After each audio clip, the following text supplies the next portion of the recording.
Hello, everyone, and welcome back to the podcast. I'm Angela, and I am thrilled to have with me today Lisa Borin Miller. And she is a transformational brand strategist, an artist, and teacher who helps heart centered entrepreneurs and organizations authentically share who they are through branding and storytelling.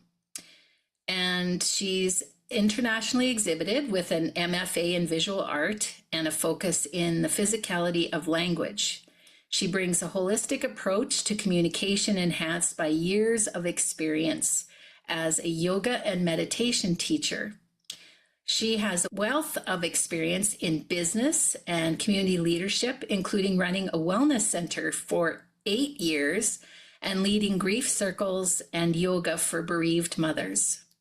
Lisa blends creativity with strategy and mindfulness to guide others in sharing their true selves, drawing from her own transformative journey of navigating entrepreneurship alongside parenting, stillbirth, secondary infertility, and grief. Lisa specializes in helping leaders share their lived and learned experiences in ways that resonate deeply with their audiences, making a lasting and meaningful impact.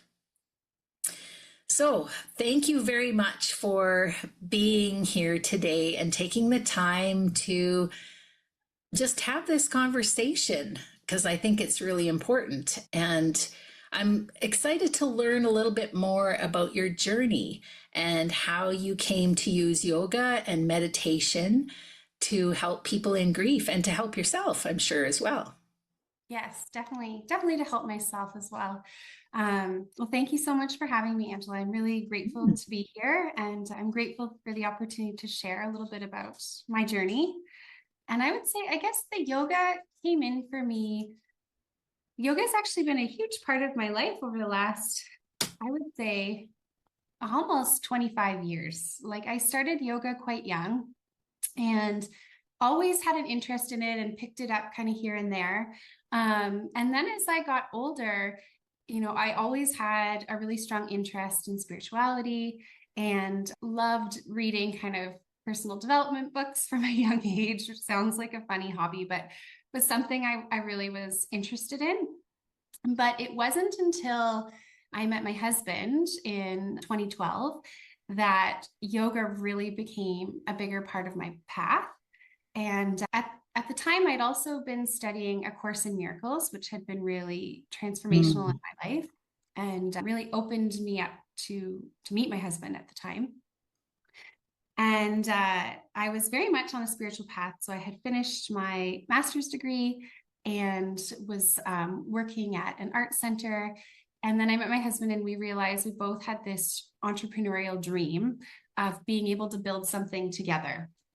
And so that path unfolded in very synchronous ways that I never could have imagined. And so when we met, we were very open to where will we go? And there's a prayer in A Course in Miracles, which is, I may not get it exact, but the gist of the prayer is, where would you have me go? What would you have me do? What would you have me say and to whom? And so that was really a guiding question in my life. And anyway, the signs kept coming for this yoga studio in a small city in Alberta, and we were receptive to that. And when I say signs, I mean one day it was on the front page of our local newspapers, like fastest growing cities. Okay. And then I thought, okay, I'm willing to go. I'm willing to do this, but what am I going to do there? And then my husband said, I spoke to our friend and she had this dream that we came and took over the yoga studio. It felt very divine. And I went, okay, I guess that's what we're doing. And that is when I certified in yoga. And we moved to this small city. We built a home there. We built a wonderful, nurturing community. And that was a really important chapter of my life. And I became really immersed in like lots of teaching, but also the community aspect of what that center brought. So we had a beautiful chapter there.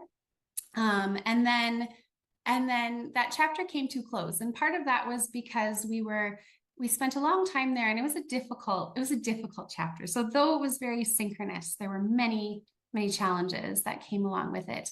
And to be honest, the ending of that business, we ended up selling the business and really then sort of stepping away. Initially, we were a bit involved, but I think leaving that community was the first stage in my grief chapter, because it was a very difficult thing to leave behind, because I knew how much meaning I got from that chapter.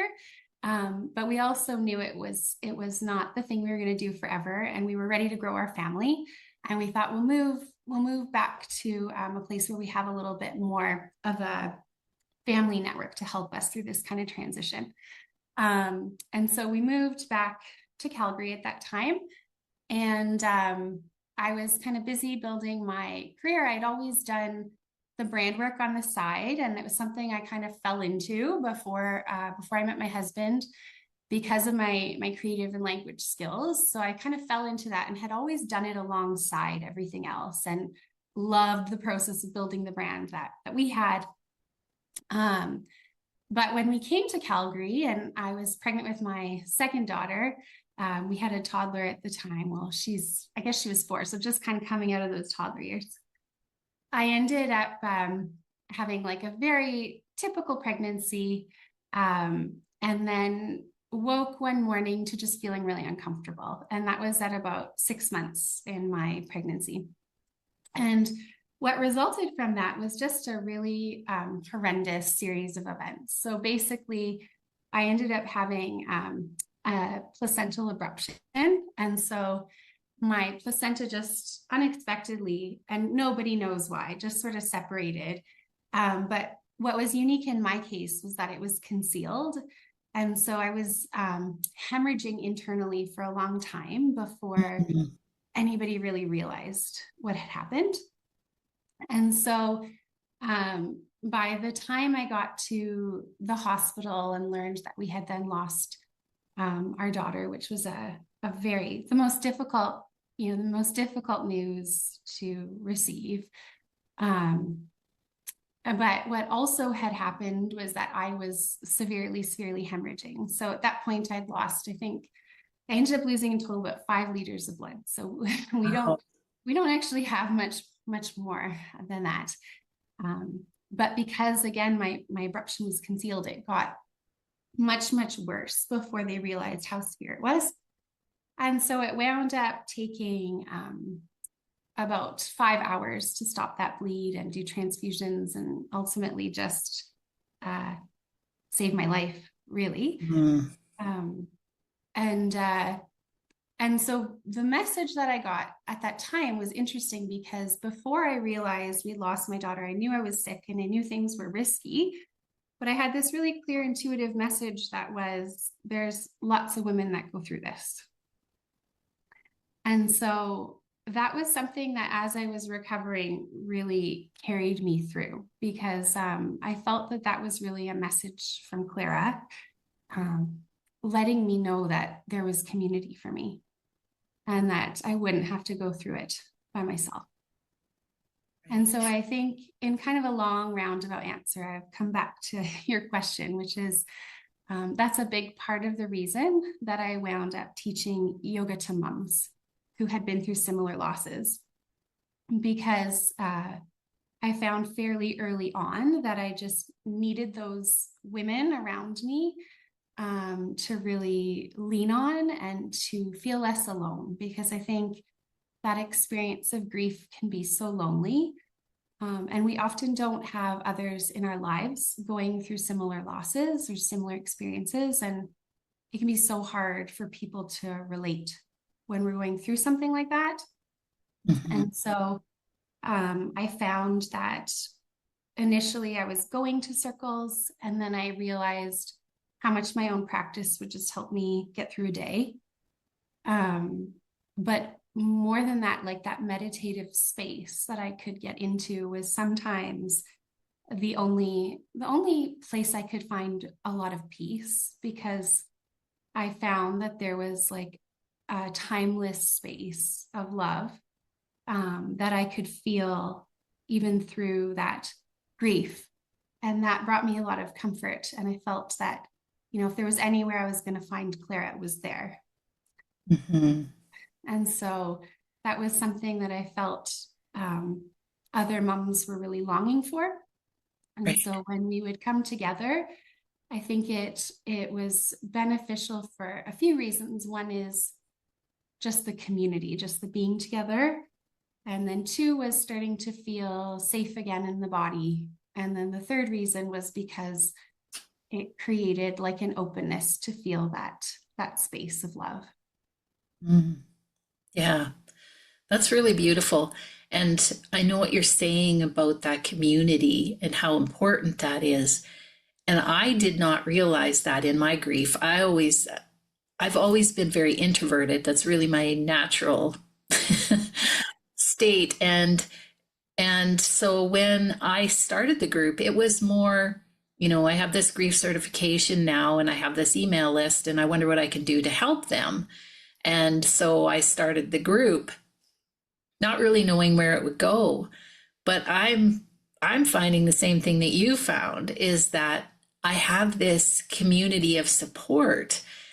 We help each other, right? And so, I am so grateful for having those people. Even though I started the group, it doesn't feel like, you know what I mean? It feels like we are just this community and we are supporting each other. And it is probably one of the biggest things that helped me through my grief. And I would have never guessed it. I would have thought my way through grief would have been just go in my bedroom and work it out, right? Like, I don't want to be, and I'm finding there's a balance with that, right? Yeah. Yeah. Yeah, I think so. Yeah. So beautiful. Yeah. Yeah. Yeah. And when you talk about the meditation as well and finding that place of peace, I can really, I too went into the whole meditation thing, not really knowing that I would be able to do it because, I sit sometimes and the thoughts are just, taking over. But I started a course called the Wonder Method, and it was basically feeling into your body, really feeling into the energy. And that seemed to be the approach for me, anyways. And I can see the relation with that to yoga and your poses and just concentrating on the body, if that makes sense. Yeah. And I've even heard yoga described as like the way to move energy, really just to get us to meditation. I mean, it does so much more than that. But for me personally, the juicy part has always been in the meditation. And I think there's something about moving that energy out first, just to make space. Like, Yeah. I don't know, I could even compare it to we have one of the other things that helped me get through grief are our dogs. Mm, I love, I love our dogs. And we have a puppy who is 9 months old now.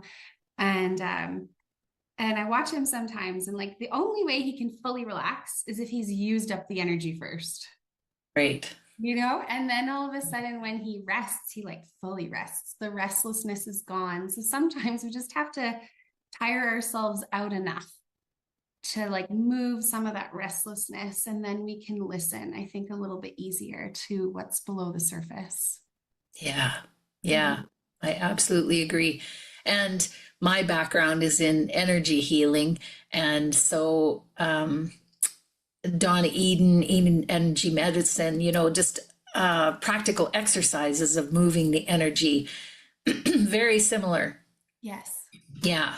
I Yeah. love Donna Eden's. Yes, I did a set by Donna Eden yesterday morning, and I really enjoy her series as well. It's really, I mean, I know the one where I'm sure there's multiple, but I know her kind of morning energy set, and I really enjoy that one. Yeah. Yeah. And you're probably one of the first people that I've talked to about it that actually knows what I'm talking about.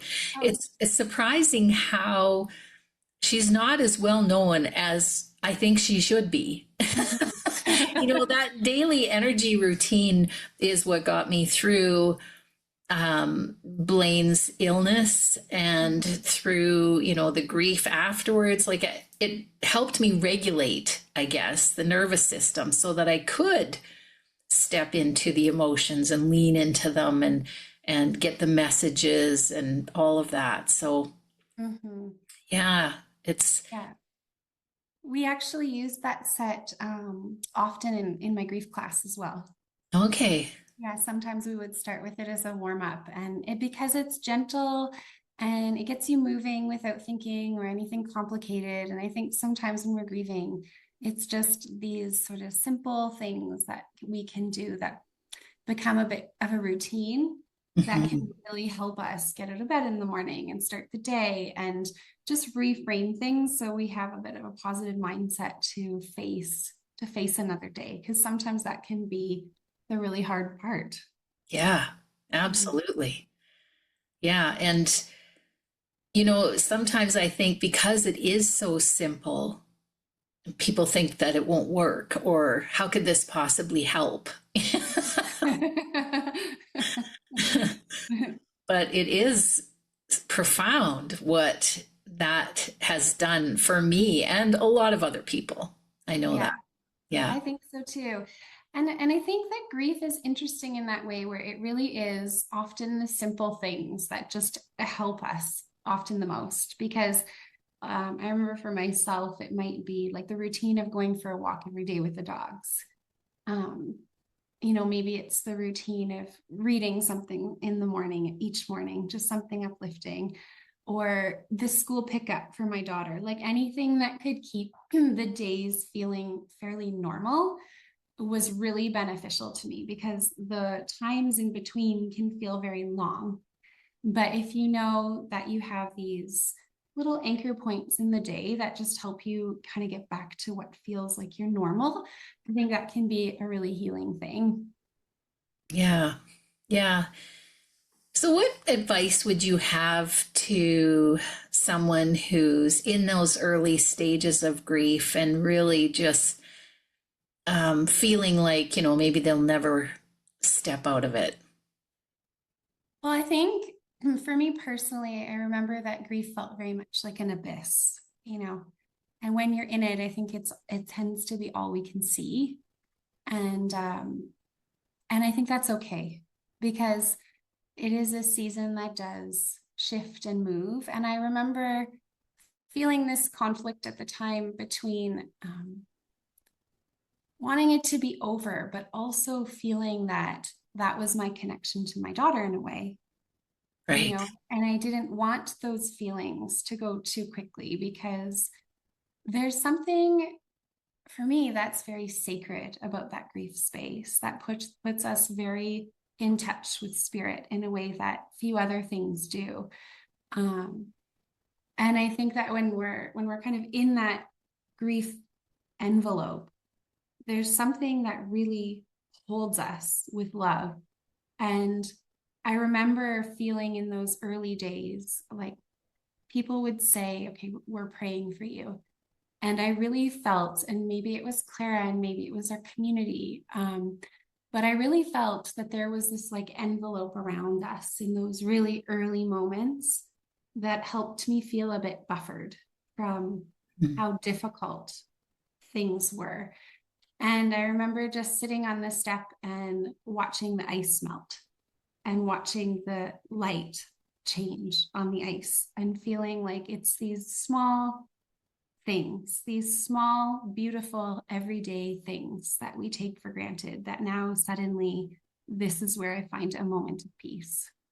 Um, Mhm. and I think that those little moments, they just give you a window into the gift of grief as well.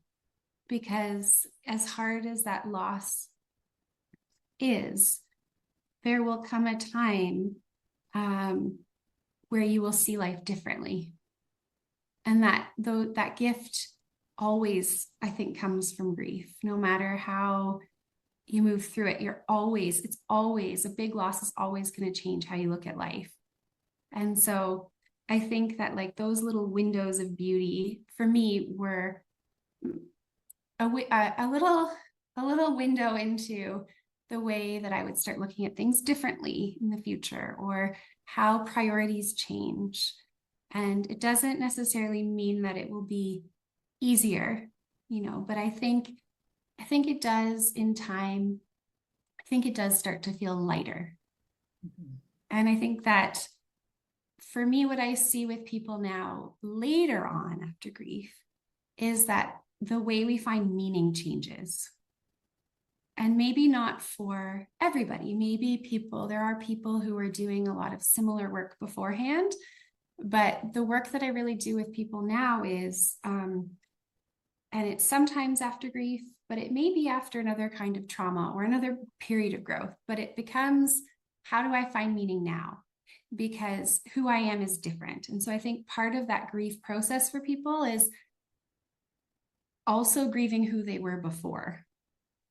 And so I remember that was a really difficult thing for me, like just desperately wishing that I could go back to the woman I was, who didn't experience that and who was optimistic and feeling really safe in the world. And it took me a long time to get back to those beliefs. And that trust that things can work out, because I think that was something I had always really trusted. And that belief really shattered for me.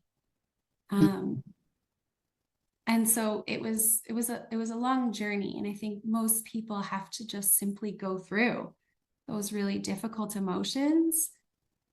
But we're not, if we can build in a community and we can find moments of meaning and we can lean into those that love us, I think that we find ways to survive the really difficult early periods.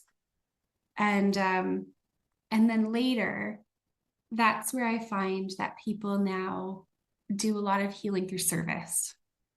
Mhm. And that I think is maybe where some of the work that I do now is a little bit more about how do we integrate the learning that's come out of it? Because sometimes down the road, we find that the things that brought us meaning, as I said before, they don't anymore. And a lot of times for people, that can mean a career change. It can mean wanting to volunteer. It can mean now I want to share my story. And how do I do that? And how do I look back and figure out how what I did before and what I want to do can be bridged with some kind of service? And I think later on, meaning comes from that too. Yeah. Yeah. You've really just summed up the whole process. Right there, and I'm sitting here going, yep, yep, yep, that's exactly how it was for me, right from that time where, like you say, everything was going along and you trusted that everything was going to be okay, and then all of a sudden this happens and you start to question whether it is going to be okay and whether you're ever going to feel okay again, because like you say, you've lost that person that you were, Yeah. and you have to really start going back and almost re-identifying who you are again, Mm-hmm. which is a beautiful process. And coming out on the other side, I can definitely see the advantage of having to grow and go through that challenge. But at the time, I was not thinking that that was, a very good thing at all. But there is this place where, yes, you do start to find meaning again. You start to realize that life can be joyful and fulfilling and all of that. And you start to trust in that process again.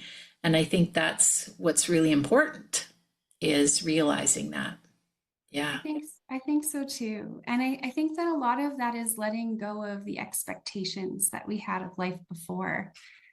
And I think that what I find is that when people have gone through something really challenging, some sort of grief or trauma, they tend to have less expectations about what is owed of life. Mm-hmm.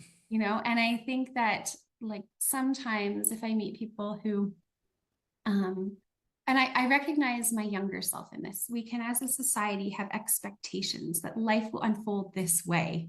Right. This is what it takes to be happy, or this is what a fulfilling life looks like.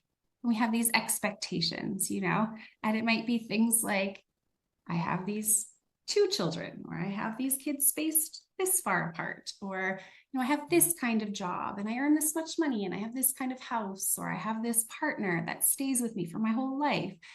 And then when we realize there's actually a lot of life we just simply can't control, I think there's this learning to, at least for me, this was my journey. There was a learning to accept life for the beauty that it was and the beauty that it is, rather than the ways I thought it should look, because new gifts have come. And I think that was something that was particularly difficult for me in facing not only the stillbirth, but then the secondary infertility that followed for quite a few years. There had been a lot of damage to my body. And so everybody thought, oh, you'll have more kids, you'll have more children. Everybody thought that would be pretty easy for me. I'd never had a hard time getting pregnant in the past, but then it wound up being really difficult. And I ended up needing kind of multiple surgeries to heal damage that had been done to my body. And we ended up having consecutive losses. And through that period, I felt often quite hopeless, because in the stillbirth world, one of the things I found was that a lot of people said, and it wasn't often directly said, but I felt it was a bit of an unspoken thing, that we truly heal from stillbirth when we have another child. And so I kept kind of thinking my healing will come, and really centering my healing around this future hope that I wanted, and all of the things that I was doing to kind of help that move along. And then eventually, there was another grief process around that this is something I can't control. And even though, there's no replacing the daughter we lost, another child or not. And I was really grateful to have my first, who is now 9 and wonderful and very vibrant. And I had to reach a place, and everybody's life looks different, but I had to reach a place where I could fully accept the blessings in my current setup of my life, and realize that nothing outside of myself had the power to make me not live a full, happy life anymore. That I had to simply accept that whatever the path was going to be, there were many blessings and I could find meaning in many ways. And then, of course, not of course, but after that, I found myself pregnant, and here we are 5 months pregnant, and I'm really grateful for that blessing. But it really did take coming to that place of accepting it probably was never going to happen again. Yeah. And the profound wisdom that you gained through that, that understanding of the fact that we can't control a lot of what's going on in life, and that we can still find that beauty. It doesn't have to rest on what we thought it would be like. I love that. Yeah. Mm-hmm. Yeah. And that acceptance. And that's really huge and not easy. But, accepting, because there is no alternative. So, if you want to heal and you want to live a joyful and fulfilling life, you can't stay trapped in what couldn't be. And as hard as that is, that acceptance is really key to moving on. And how do you get there, right? And I understand, and I hear you when you're talking about, the grief keeping you close to your loved one. And I hear that a lot. It's just that connection, or it feels very spiritual in a lot of ways. And you have to lean into that. I really think you do. And you have to lean into it. And then when it's time to, to move. And there's still times when I want to lean into that a little bit again. But now it's so different because it's not a sadness. It's more of like a gratitude, or, it's like remembering what it was like and where I have come from and where I am now. And it's more of a celebration of life, like the fact that we lived that, and what gifts it has brought in the process. So yeah. Yeah. And I think it doesn't mean, we don't miss them in physical form, Mm. because I think that was something that I found a little bit challenging initially. Like, sometimes well-meaning people will say, she's always with you, or it was meant to be, all these kind of things. And at the time, I remember feeling like, she may be here, but I'm still a mom grieving for my daughter. Hmm. Yes. And I think there are those human experiences that, even if we're spiritual and even if we have faith and even if we can connect, right? There's this human side of it, that it does involve a lot of suffering. And Yes. and I think, like you said, there comes a point where the grief bubble, it's like, can I keep growing? Because there's a time where it's really nurturing and we need to simply be there. I remember one of the most infuriating things that somebody said. It was somebody really well-meaning, and they said, like, and of course, what is infuriating to me and someone else in grief will look entirely different. But she said something like, "You just need to be with your grief." And I remember thinking, like, where else could I possibly be? Mm. Like, I'm with my grief 24 hours a day. Where else could I be? And and I think that, like, it's also important to find some times for healthy distraction and not to feel bad about it. Like, if you Mhm. get a 20-minute break where you can just watch a comedy and find a little bit of relief, that's okay. Because that grief is very all consuming. Mhm. I think what I was gonna say was that ultimately, at some point, I realized, and this was simply my way of looking at things, and this may be different for others, but I realized that I had to accept Clara's soul journey. Mm. Yeah. Yeah. Mhm. Yeah. And that is a whole other piece. Understanding what we're here, why we come into this world, and the contracts that maybe we have made with one another before coming here. and Mhm. and that is huge in helping, well, it was for me, in helping to understand why these things happen, and what was the whole purpose of all of this. Mhm. Yeah. Yeah, and I wanted to go back to that grieving process. When you're in there, it always felt to me like, it was releasing, releasing, releasing, releasing. But at one point, I realized I felt so empty. And I had said that to my grief coach. I said, I just feel so empty. Like I'm doing all this releasing, and I'm crying, and I'm writing, and I'm doing all the things to release. And she said, you're not filling it back up with anything. And that made so much sense to me, having to go out and do things that I enjoy again, and bringing that back in to my soul, or whatever. I just didn't think about it. You're just you're just you know constantly releasing and not filling the cup back up again. And so, as hard as it was sometimes to step into things that I enjoyed, like camping, for instance, I'd go to Cyprus in the summer. We went there every summer. And so going back to our seasonal spot, it just felt really, Mhm. it was familiar, but it was difficult because he wasn't there. And my human self was pretty upset about all of that.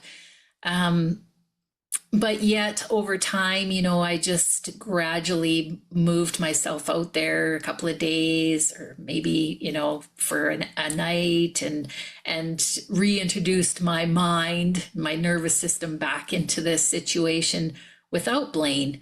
And now I love it out there again. So it took some time, but starting to find things that I enjoy again was really important for me. I agree with that. And one of the other things that I'm thinking about based on what you shared is something I think that's common when we're grieving, which is sometimes the mental work it takes before a big milestone is harder than the day itself. Yeah. And I remember feeling that, like the dread that would come before we face some of these things. Like for you, it was the location of having to go back to the camping place without Blaine. Mm-hmm. For me, it might have been like the due date coming up.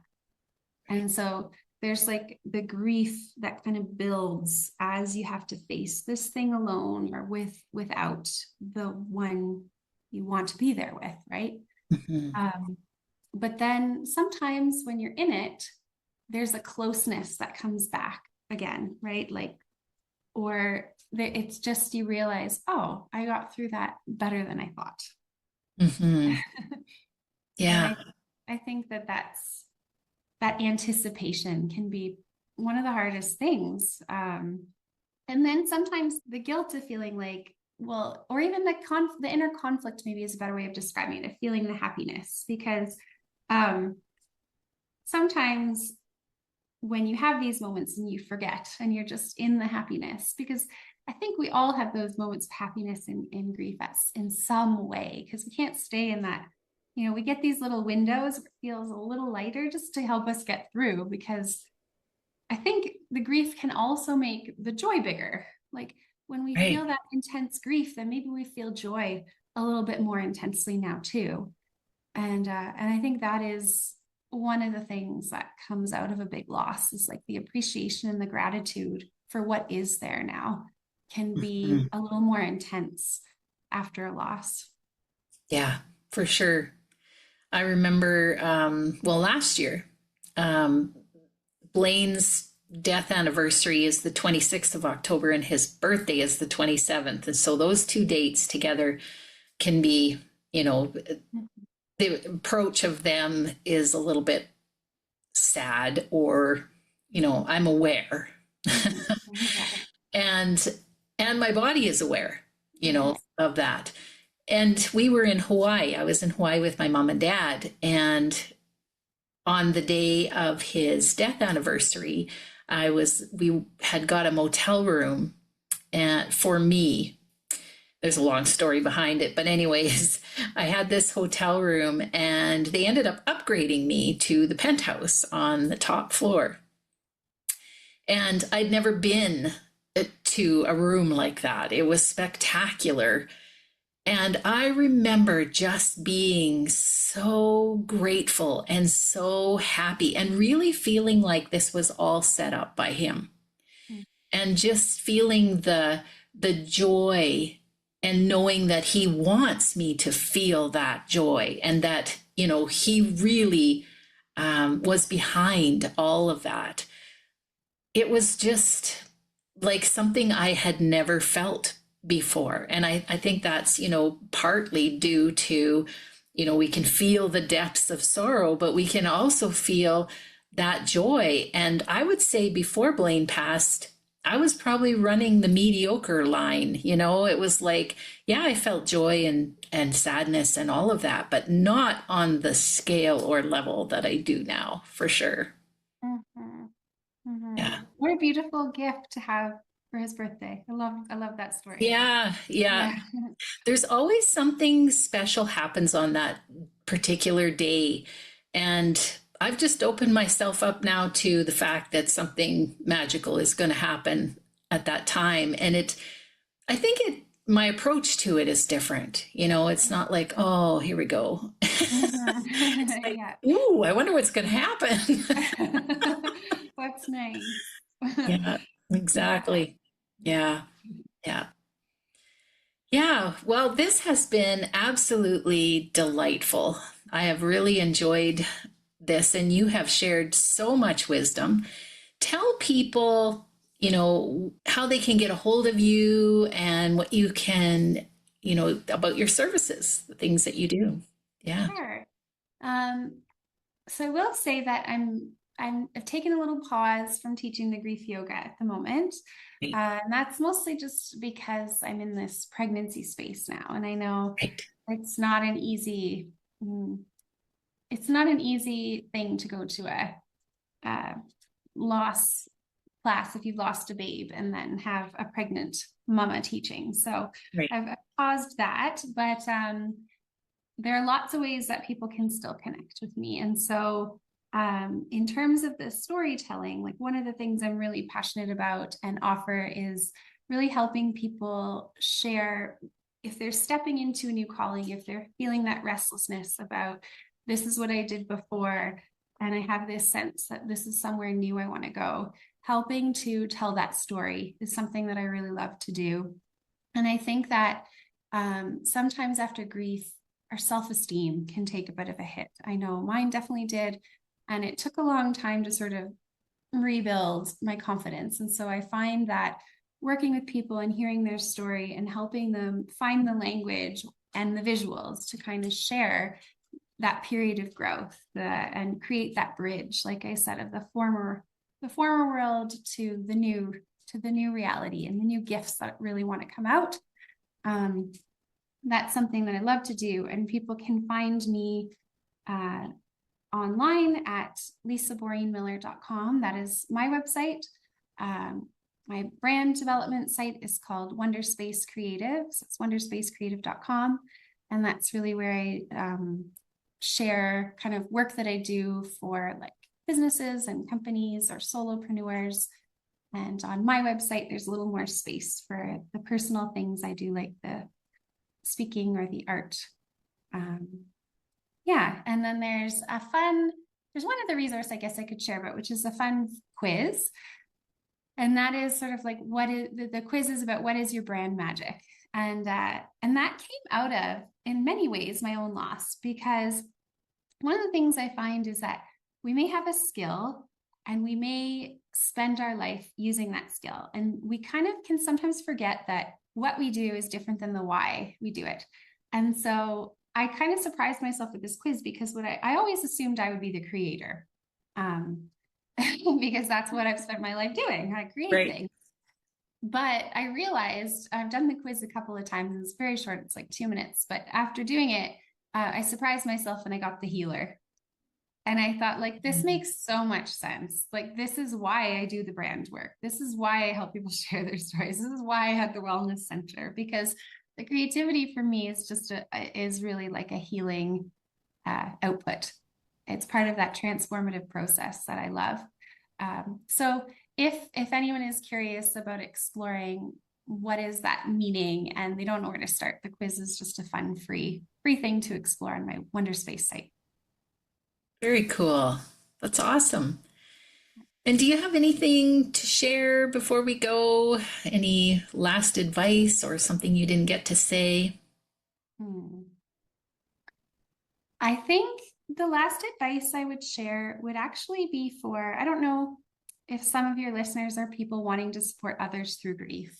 But I think my last advice would really be for them. And I think it's that your loved ones don't need you to fix their grief. They just need to feel loved. That's it. You know, it doesn't need to be the right thing. You don't need to say the right thing. You don't have to show up with a gift basket. You just letting them know that they are loved and that they are thought of, and reaching out is, I think, the most profound way to show up for someone else in grief. I know it was the most meaningful for me and the thing that I longed for the most if people weren't able to do it. Yeah, absolutely agree with that. Yeah. Yeah. Well, thank you again for taking the time today. And I encourage everybody to go check out your work, and congratulations. I'm so excited for you and happy for you. Thank you this journey. And so best of luck to you with the new one. And we'll be in touch, I'm sure, because we don't live that far away. That's right. I'd love to see you out here in Calgary. Yeah. Yeah. Yes. Thank you so much for having me, Angela. I really Thank enjoyed it. you. Yeah. And thanks everyone for listening, and bye for now.